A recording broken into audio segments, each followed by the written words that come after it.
नवरात्रा के दिनों में तो साक्षात उसे घर घर में पूजा जाता है। फिर क्या हो गया कि आज वह अपने अस्तित्व की लड़ाई लड़ रही है, वह अपने जीवन की भीख मांग रही है। अरे बेटी तो हर घर की शान है, उसी से घर में रोशनी है, बेटी तो घरों को जोड़ती है।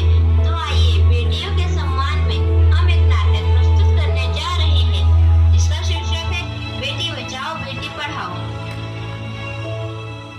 मीरा, ओ मीरा, तुमने मुन्ना को कहीं देखा क्या? पता नहीं सुबह सुबह कहाँ चला गया। अभी उसने कुछ खाया भी नहीं, दूध भी नहीं पिया और स्कूल जाने की तैयारी भी तो करनी है। नहीं माँ, मैंने तो मुन्ना को नहीं देखा। मैं तो सुबह से बर्तन ही धो रही हूँ। माँ, मुझे भी स्कूल जाना है। मुझे पढ़ना लिखना बहुत अच्छा लगता है।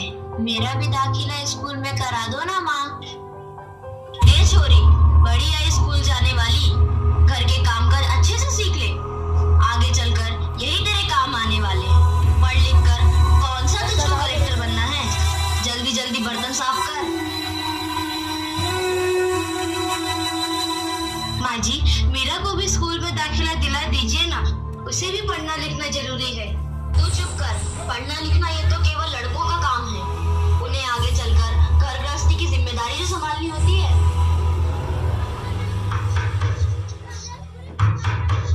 अरे क्या हो रहा है? कौन किसकी जवाबदारी संभाल रहा है? और हमारी मीरा बेटी क्यों रो रही है?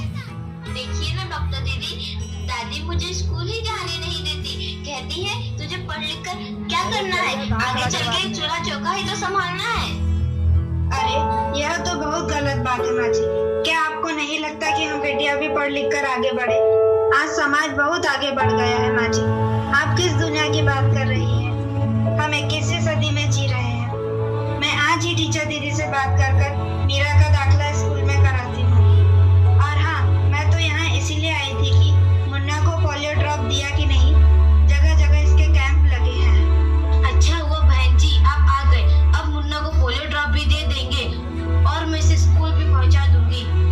अच्छा मीरा, अब तुम रोना नहीं, तुम जरूर स्कूल जाओगी और एक दिन पढ़ लिख कर मेरी तरह बहुत अच्छी डॉक्टर बनोगी। ठीक है बेटा?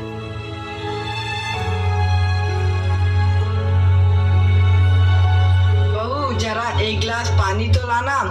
अभी लाई बाबूजी।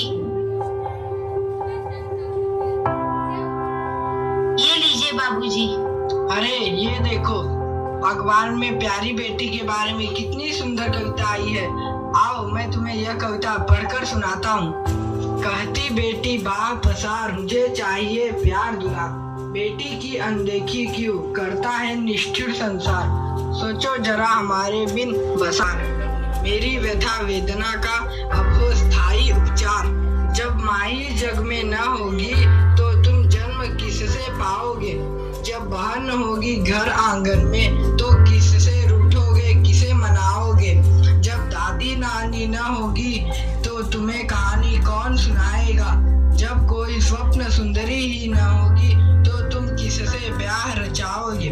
जब घर में बेटी ही न होगी तो तुम किस पर लाड लुटाओगे। जिस दुनिया में स्त्री ही न होगी उस दुनिया में कैसे रह पाओगे। जब तेरे घर में बहू ही न होगी तो कैसे वंश आगे बढ़ाओगे। नारी के बिन जग सुना है, तुम ये बात कब समझ पाओगे। हाँ तो भाग्यवान, कैसी लगी यह कविता, है ना मजेदार? काहे की मजेदार कविता, मुझे नहीं आई पसंद। अरे कोई घर में है क्या?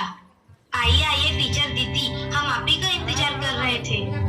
हाँ जरा मैं कुछ दिनों के लिए बाहर चली गई, इसलिए यहाँ नहीं आ पाई। डॉक्टर बहन जी कह रही थी आपने मीरा का अभी तक दाखिला नहीं कराया। ये तो बहुत होनहार छात्रा है, हमेशा अच्छे अंक लेकर उत्तीर्ण होती है। हाँ मैं भी तो यही चाहती हूँ कि मीरा स्कूल जाए, खूब पढ़े, पर मेरी यहाँ सुनता कौन है। हाँ हाँ, खूब पढ़ाओ लड़की को और बाहर भेजो। जब कुछ गलत सलत हो जाएगा ना तो मुंह छुपाने की भी जगह नहीं मिलेगी। अरे माँ जी, आप कहाँ की बात कहाँ लेकर बैठ गई। मीरा को 10वीं तक तो पढ़ाई पूरी कर लेने दीजिए, आगे की पढ़ाई के बारे में बाद में सोचेंगे। हाँ टीचर दीदी, हम मीरा को अवश्य स्कूल भेजेंगे। मैं उसे मेरे जैसा अनपढ़ नहीं रहने दूंगी, उसे खूब पढ़ाऊंगी। कल मीरा को तैयार रखना, सही कहा ना मैंने? हाँ हाँ बेटा, बिल्कुल सही कहा। मैं तो कब से कह रहा हूँ कि मीरा को भी स्कूल जाने दो। प्रणाम दादाजी। प्रणाम बेटा। प्रणाम सभी श्रोताओं को मेरा प्रणाम। मैं मीरा, इस देश की बेटी। बहुत बढ़िया।